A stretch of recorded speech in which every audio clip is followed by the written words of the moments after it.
Welcome back to AI Signal and Noise. It is finally Friday, and dude, we have got a massive week of news to unpack today. I hope you are all ready. You are not kidding.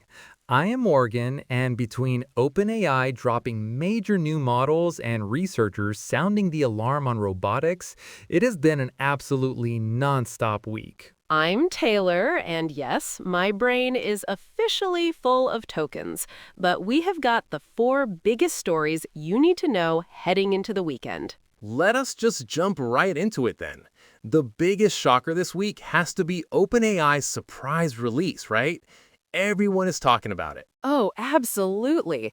So, OpenAI just dropped GPT 5.5, and they are literally calling it a, quote, new class of intelligence. It is a fully retrained agentic model. This is definitely not just a small update. Wait, an agentic model? So it is not just chatting with us anymore? It is actually doing the work? I thought it scored like 82% on Terminal Bench. Exactly. According to Mark Tech Post, it targets the full stack of computer work, coding, research, data analysis, all of it, without needing a human to supervise every single step. Okay, that sounds impressive, but what is the catch? Because knowing OpenAI, a massive leap in autonomy usually comes with a massive leap in cost. You nailed it! The Decoder reported that the API price is double, but OpenAI says it brings them one step closer to an AI super app. Double the price is steep. They are really betting that developers will pay a premium for true autonomy.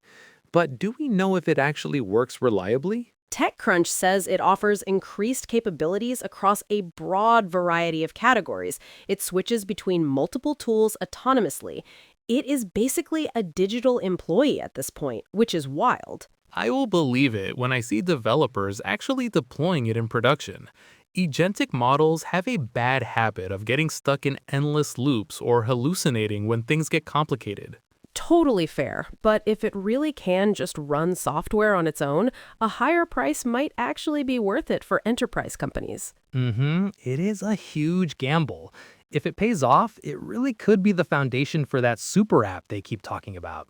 Speaking of huge gambles, there is a wild warning out today about world models. Researchers are saying U.S. politics is repeating its ChatGPT mistake. Oh, I read this piece in the Decoder. It is fascinating. Basically, they're warning that the next phase of AI is moving beyond text and into the physical world. We're talking actual world models. Right. Like, we all got caught completely off guard by how fast text AI moved with ChatGPT, and now researchers are saying we are ignoring the robotics side of things entirely. Exactly. Policymakers are still arguing about deepfakes and text generation, while the real race is rapidly shifting to spatial intelligence and physical automation. It is a total blind spot. Dude, they specifically called out that China is already pulling ahead in robotics. That is so scary if you think about the massive economic impact. It really is. If world models scale the way large language models did, we are talking about robots that can learn physical tasks just by watching video. Oh, wow. Like industrial robots that do not need to be hard-coded for every single movement? That would literally change manufacturing overnight. Precisely. And the warning is that US policymakers simply do not grasp the scale of what is coming. They are fighting the last war. It is so frustrating. We are just reacting instead of planning. If physical AI disrupts blue-collar work like text AI is disrupting white-collar work, it is game over. The transition from digital to physical AI is happening right now.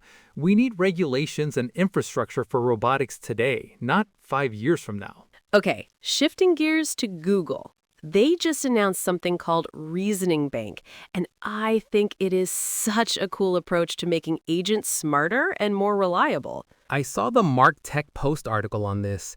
It is a memory framework from Google Cloud AI Research and UI/UC, right?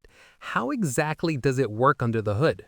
So usually when an AI agent fails, it just tries the same dumb thing again. But ReasoningBank distills reasoning strategies from both successful and failed experiences. It actually learns. Oh, interesting. So it actually learns from its mistakes in a generalized way? That has been a massive bottleneck for long-term agent autonomy. Exactly. And they combine that memory bank with test time scaling. So the agents genuinely improve over time without needing a massive, expensive retraining run. That is a brilliant counter strategy to OpenAI. Instead of just building a bigger, more expensive model like GPT 5.5, Google is focusing on highly efficient memory and continuous learning. Totally. Giving an AI a prompt-ready blueprint of its own past mistakes is genius.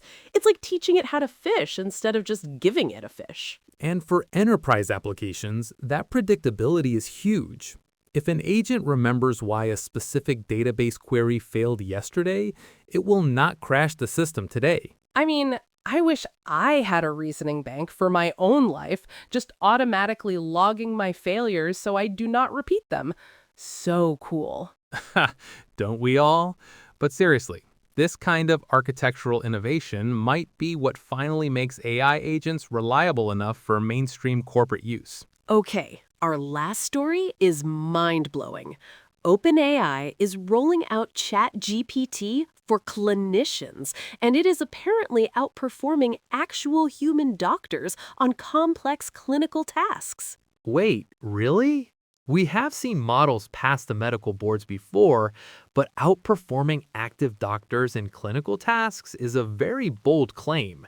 How did they test this? I know! The Decoder reported that this new benchmark uses GPT 5.4, and it beats doctors even when the human doctors have unlimited time and full web access. Unlimited time and internet access, and the AI still won? That changes the conversation entirely. It is not just about speed anymore. It is about raw diagnostic accuracy. Exactly, dude. And they are releasing a free version of this chatbot specifically for medical professionals. Just imagine every single doctor having a super genius assistant on their phone.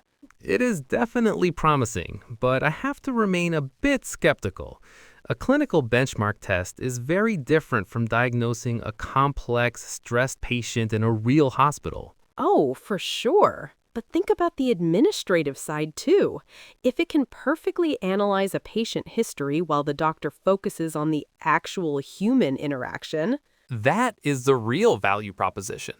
If it can reduce medical errors by catching things a tired doctor might miss, it will be revolutionary. totally. It feels like we are finally crossing the line from AI being a neat parlor trick to actually saving lives in the real world.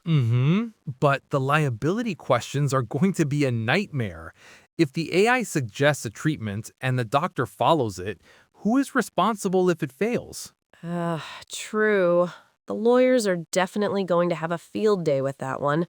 But the tech itself is just undeniably impressive. It really is. Well, from autonomous coding agents to robotic world models and AI doctors, this industry is certainly not slowing down anytime soon. It has been a truly huge week for AI. Thank you all so much for listening. Have a great weekend, everyone. We will be back on Monday.